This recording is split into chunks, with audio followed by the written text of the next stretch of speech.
Dios les bendiga de una manera especial y poderosa. Quiero compartir una palabra de bendición con ustedes, una palabra de vida, una palabra de revelación, una palabra que va a ser de gran bendición para ustedes. Esta palabra la podemos buscar en el libro de Lucas, capítulo 1, versículo 37. Y dice la palabra en el nombre de Jesús, porque nada hay imposible para Dios.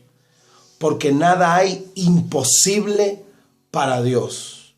Esta es una palabra poderosa, una palabra muy ungida, una palabra con poder, porque nada hay imposible para Dios. Ahora, tenemos que ver si tú crees a esa palabra.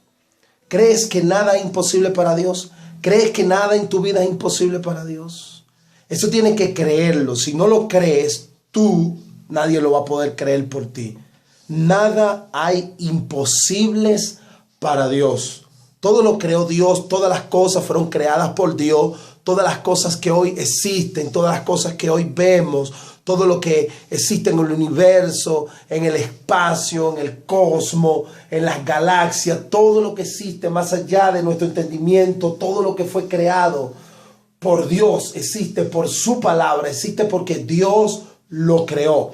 Todo lo creó el Señor, porque nada hay imposible para Dios. Hay algo que me preocupa dentro de la iglesia, hay algo que me está preocupando en la iglesia y es la incredulidad que ha invadido a los creyentes.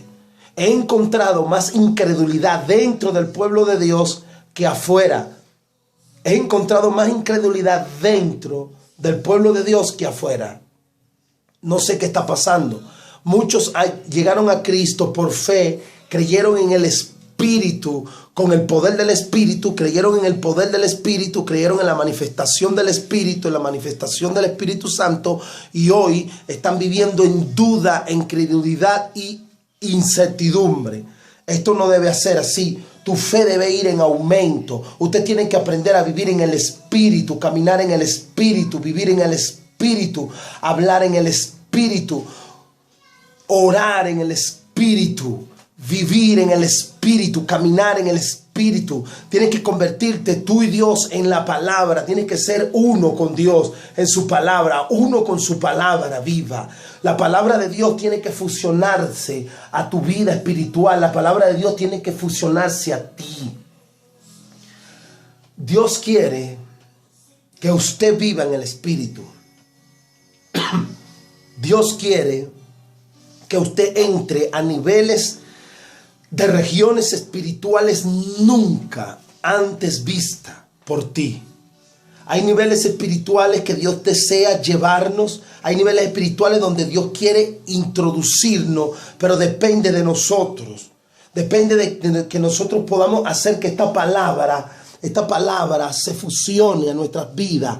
La palabra de Dios tiene que fusionarse a nuestro espíritu, tiene que fusionarse a nosotros. Tenemos que hacernos uno con la palabra de Dios. Jesucristo dijo que el que creyera en Él, el Padre vendría y haría morada en Él, y el Espíritu Santo, el Hijo y el Padre serían uno con nosotros.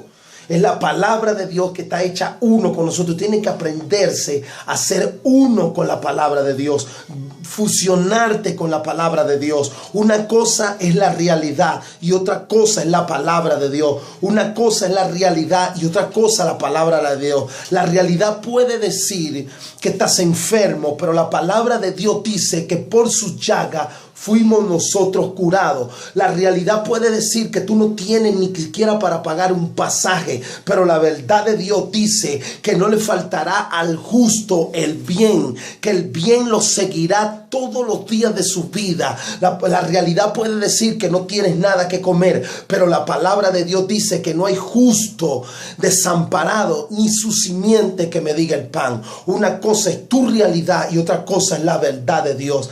Tienes que aprender a vivir en el Espíritu. Padre, en el nombre de Jesús, que el que está escuchando este mensaje, que el que está escuchando esta palabra pueda aprender a vivir en el Espíritu, a caminar en el Espíritu, a hablar en el Espíritu, a vivir en el reino del Espíritu Espíritu Santo, caminando por fe y para fe, Señor, porque tu palabra escrito está. Puedes leerlo, amigo. Dice claramente la palabra, porque nada hay imposible para Dios. Nada hay imposible para Dios. Espíritu Santo, ven sobre esa persona y restaura su vida en el nombre de Jesús.